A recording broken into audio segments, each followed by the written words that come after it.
an immigrant, but my Colombian passport does not make me a drug dealer. But I'm not a criminal, I'm not a bad person, and I'm not here to take your money. But I don't feel foreign in this country. I'm not a monster. I've never hogged the queue at A&E. I'm an immigrant, but I don't feel like an immigrant.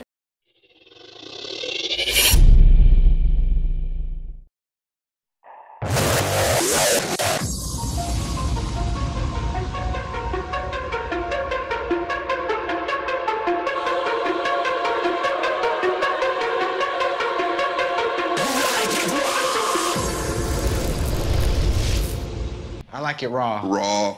Ooh, baby, I like it raw. Ooh, baby, I like it raw. Check it. The Department of Homeland Security says it'll force everyone who's ever immigrated to the USA to hand over social media.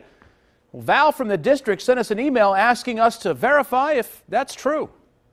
My name is Val Silva-Haran, and I would like you to verify if the article on Facebook is true that states that DHS will force anyone that's ever immigrated to the U.S., whether you're a legal green card holder or a naturalized citizen, to hand over all your social media handles and any aliases that you've ever used. Please verify if this is true. Our Verify team went straight to Homeland Security, and we can verify. Whammo, yes, it's true. Now, the DHS told our researchers they've been tracking and collecting posts, social media handles, and social media search results from immigrants since the Obama administration back in 2012. Now, a DHS spokesperson says they monitor and collect that Twitter and Facebook info so they can check immigration benefits and as a matter of national security. As to why so many people are just now hearing about it, well, the DHS recently upgraded its computer systems. So they updated their online policy. People saw that update, and that's when people started finding out that this was happening. The U.S. Department of Homeland Security is planning to collect social media information and search results on all immigrants to the United States starting October the 18th. And the decision has already got lawyers and various privacy groups worried about how the information could be used. We got reaction from both sides of the debate, from private investor and writer Charles Ortel and Deputy Director of the U.S. Middle East Alliance to support Trump, John Hadger. President Trump was elected with a mandate to really clamp down on illegal immigration. And although these are not illegal immigrants, he's making a big push to make sure that immigrants to this country are assimilated. And that includes, weeding out potential terrorists and jihadists. Where I do draw the line, though, is I think that if you start with this wide sweeping search, and let's say John's name or my name comes up, does that government then have the right to make a search of my email and me generally rise to the top of a list of priorities? That is alarming. This information's in the public domain. So if our government officials can use it to gather information on people that may be susceptible to terrorist ties, then by all means it should be done. Before we give a hunting license to our existing government to go and exercise this wide sweep, we really ought to understand what tools are being used. I don't think it's as simple as the postings and the actual words that are up there. I believe that our government and companies like Facebook and Twitter and others and advertisers can use the metadata, the hidden data. You'd hate to see this system being used in a corrupt way.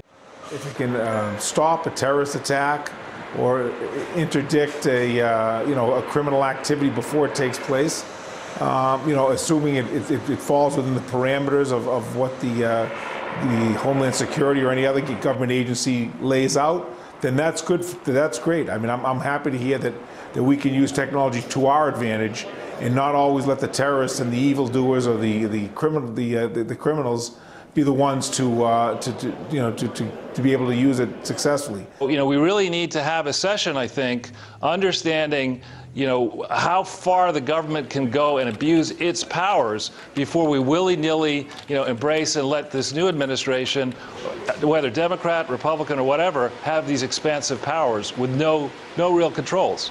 Well, careful what you tweet. An online privacy group suing the Department of Homeland Security over its recently announced plans for a system to monitor blogs, message boards, and social media sites like Twitter, Facebook. The privacy advocates questioning the Fed's legal authority for the initiative and claiming that DHS agents will flag you for typing certain words like infection, outbreak, or illegal immigrants.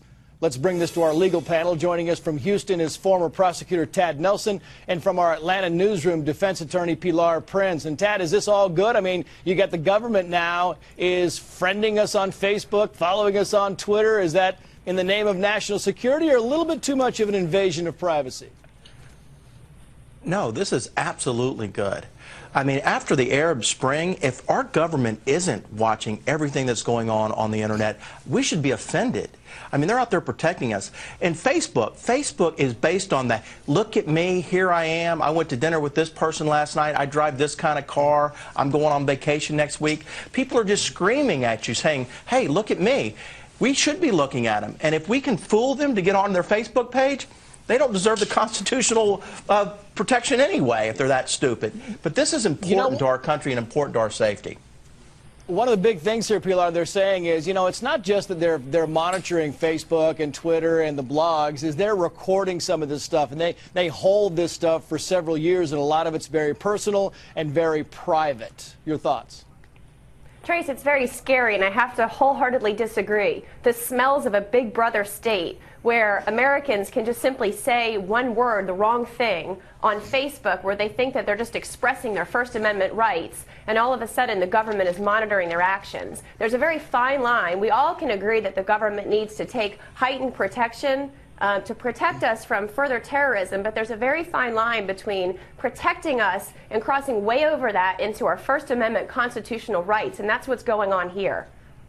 Yeah, but the critics say, look, come on, the DHS, Pilar, doesn't care if you're writing or posting on your Facebook. They care if you're using these buzzwords, right, like outbreak and these other buzzwords that might raise red flags. That's the big concern here.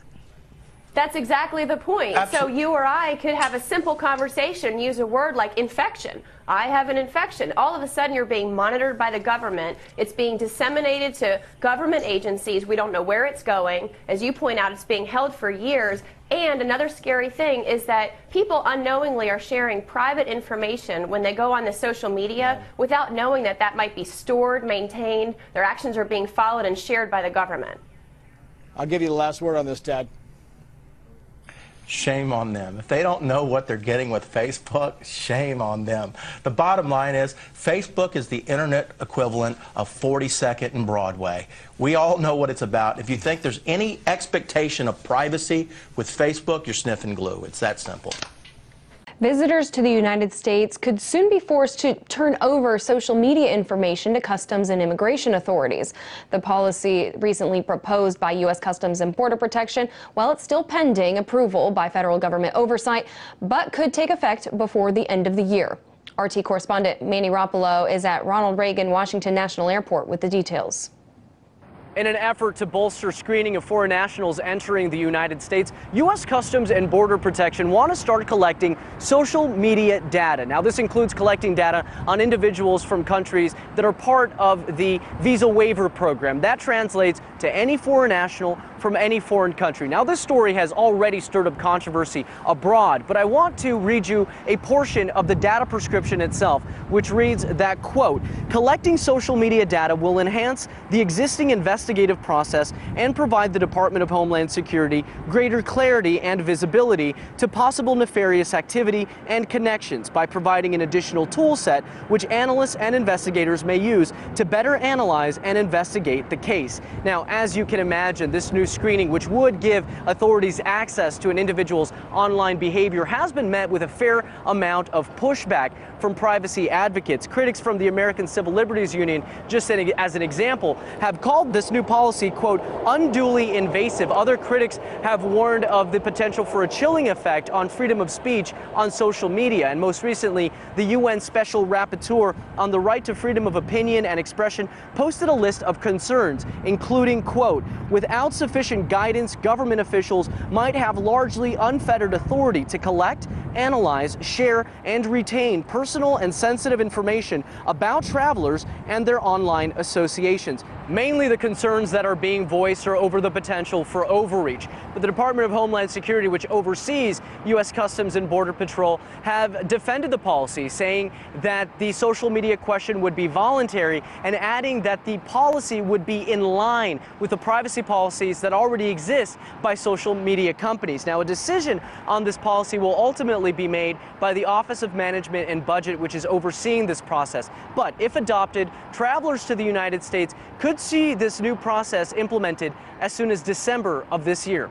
Secretary of State John Kerry says the U.S. is now reviewing options to scour social media while vetting visa applicants for possible national security threats. But checking social media is not a new idea. In fact, MSNBC chief legal correspondent Ari Melber just obtained exclusively an internal Homeland Security memo from 2011 that proposed doing exactly that. But it was not adopted. Ari joins us now with more on his reporting. Ari, lay this out for us. What exactly were we talking about? When did it happen? And who said we're not doing it? We don't know who said no, but we've obtained exclusively, breaking here on Morning Joe for the first time, this 2011 memo from DHS Customs basically outlining what everyone has lately been calling for, the review of social media, Facebook, etc., for people who are applicants for visas, basically. You see it up on the screen. What was the concern in that memo focused on terror threats? Fraud, crime, and national security, Joe. And it explicitly said national security is one of the reasons that you'd want to look at this. At this time, we have a source, a former senior DHS official, who said not only was this not done, but people in the customs offices had firewalls preventing them from even getting on these sites. So this was an attempt to do this, and this very memo that we've now obtained published for the first time went through layers of review, went up the line, a year of reviews. It would authorize this type of access. It would try to create this program, and it ultimately was not adopted. I want to tell you one more thing. So Ari, really quickly, though, let me stop you there. But you're telling us not only did the administration say no to this proposal to review social media accounts for national security purposes, but they actually enacted firewalls to prevent people from taking a look at an applicant's social media pages, Facebook pages, Twitter account? Well, we have sources that say those firewalls existed partly to keep people from goofing off on the job.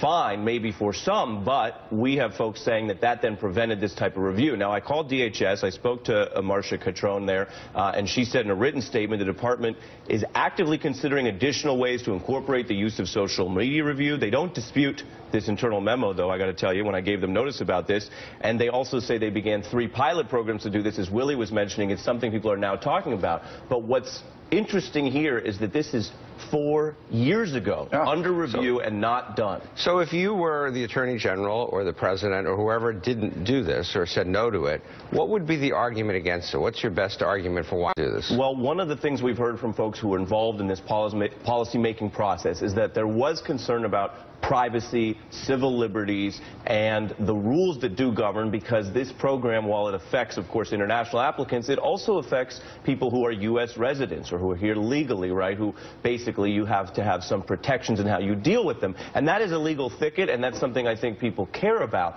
But obviously, I think the headline is, if this is okay to do now, which is what the administration is saying it's exploring, it's striking that years ago they couldn't get it done and move forward. And some of this is just a difficulty in moving forward on technological innovation. But it's striking, though, they're concerned about privacy for people that are out of the country, that want to come into the country, that have no privacy rights while they're going through this process. That's right. If you're a non-resident seeking entry into the United States, from a Fourth Amendment search and seizure perspective, you don't have the kind of rights that an American would have. In addition, and the memo notes this, and we're basically publishing most of the memo on MSNBC.com, we have redacted parts for operational security concerns, but it even says, look, if this is publicly available, it shouldn't raise security. I was going to say, there are, as you know, in certain things where there are expectations of privacy, the government may have a higher standard. Here, you post something on Facebook, you have no expectation of privacy. Right. That's why the privacy concerns voiced by the administration seem so confounding. I think in the context of at least foreigners, that is true. Now, I did speak to customs officials, right, who said, well, when you create a policy like this, it governs widely, so it's going to include people who are inside the U.S. as well, and that's what makes it complex. But the big frustration here from sources we spoke to, and many anonymously who didn't want to be identified given the sensitivity, is that there wasn't an urgency and an interest in fixing this or dealing with this. The fact that you have a memoranda like this that was on the nose of the problem.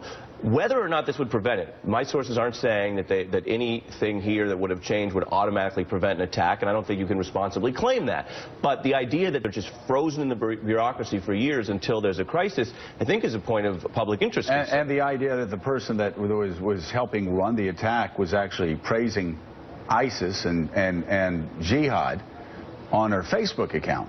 Right. Certainly suggests that it just may have helped in this instance. Well, and FBI officials then have said, well, they're not clear how public it was, right? So we don't know whether all those communications would have been readily available. But there is a clear headline here from folks working on these issues that a lot of things were frozen for a long time. All right. Rules that require immigrants to disclose their social media accounts have been amended by the U.S. Department of Homeland Security. The agency will now collect information including social media handles, aliases associated with identifiable information, and search results on immigrants. These will include both permanent residents and naturalized citizens. Similar rules were first considered last year. Though not publicized until Monday, the DHS finalized its plans last week. The changes go into effect on October 18th. The initiative originally came in response to the San Bernardino attack in 2015. Facebook videos like this one, or any post on the internet for that matter, can be used against you. If you're a foreigner applying for a visa, residency, or even to become a naturalized citizen, you could land on the government's radar. And yes, it would be legal. The Department of Homeland Security says this is not new. In fact, DHS says it has been monitoring social media since 2012. Now it'll become an official form of record keeping beginning October 18th. The plan is to identify information on the web that poses any potential threats. DHS made the announcement in the Federal Register saying it will track and record aliases, social media handles, and anything that's open source or public information. Privacy and civil rights advocates like Efren Olivares believe this infringes upon free speech. If you have political opinions that are contrary to the current government, can you post them without worrying whether that will jeopardize your eligibility or whether they approve you for a certain immigration benefit or even admission into the country? What was most surprising to Olivares is that green card holders and naturalized citizens will also have their social media information collected and stored in their permanent immigration file. DHS says this collection of data will continue with all immigrant groups and will stop such monitoring once a person becomes a citizen. For those looking to apply, in process of applying, or currently hold an immigrant status, you should be mindful of what you put on the World Wide Web, says Olivares. The easy and safe thing to do is to close down all your social media accounts. I suspect most people are not going to want to do that. So the next best thing is to be careful what you post on there. Information about your family, your children, relatives, etc. The Department of Homeland Security is looking to increase its monitoring of Facebook and Twitter. The department's undersecretary, Karen Wagner, says they're establishing guidelines on taking information from social media sites for law enforcement purposes. She says the DHS is not actively monitoring any social networks, but when the department receives information about a potential threat, contractors are then asked to look for certain references within open source information, which is basically available to anyone on the internet. Now, Wagner says protocols are being developed under strict laws meant to prevent spying on U.S. citizens and protect privacy.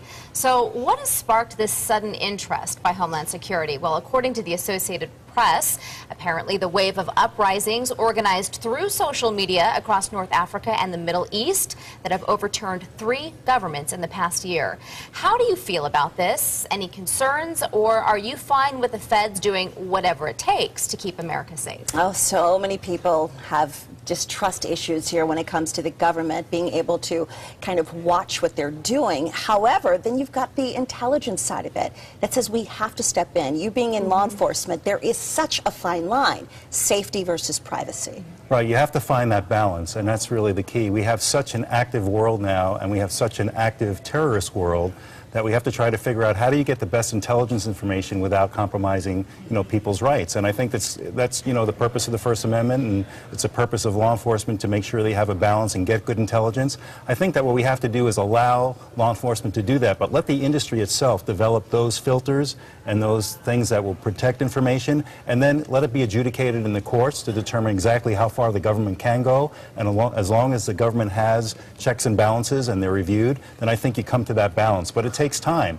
And as technology moves forward, there's also going to have to be a movement forward in the way that we approach those issues involving intelligence and information. And that's pretty much how it works on the local level. I know a lot of police departments have internet crimes units. And don't you have to have a warrant to search, if there's cause? Right. Things that are available to the public, like getting online and communicating via, email and things like that, those are very great tools for law enforcement, especially when you're dealing with child prostitution and molestations of young people and protecting children's rights. But when you want to go further and actually arrest that person and take their computer, that's when you have to get the search warrant and go get it. And so many people always argue we're crazy if we think we live in a world where the government's not watching us, even if they're not telling us. We are, do you agree with that? That we're being watched, Big Brother's out there a lot more than we think? I think that's true to a certain extent, but there's also the other side of that, is that there aren't enough people to watch everybody, and that's why a lot of people get away with things. Right. But at some point, I think, yes, you could be susceptible, and it should be done with the right motives and the right intent and with checks and balances. All right, on Facebook, Jessica Allen wrote, "It's another way to keep tabs on us, so much for the land of the free." For what's next, martial law? Terry Foley Schwartz writes, "I have a better idea. How about monitoring the border and building a better fence?" Linda Marconi Francis, all in the name of national security. Our privacy and personal lives are an open book. So if you think you can post on FB or chat on your phone in secret, think again. Herman Brocato writing, "Well, of course they want to spy on we the people. The government does not want we the people to follow Egypt and Libya and get overthrown." They're humans just like you are. I come from a country in massive debt. It doesn't mean that I'm here to take benefits. Every immigrant has their own unique story, and they're not all the same. When you say you're an immigrant, people think, oh, well, that's enough out of you. I've got you figured out. Whenever we have crisis-hit areas, people migrate. It's a general human trait.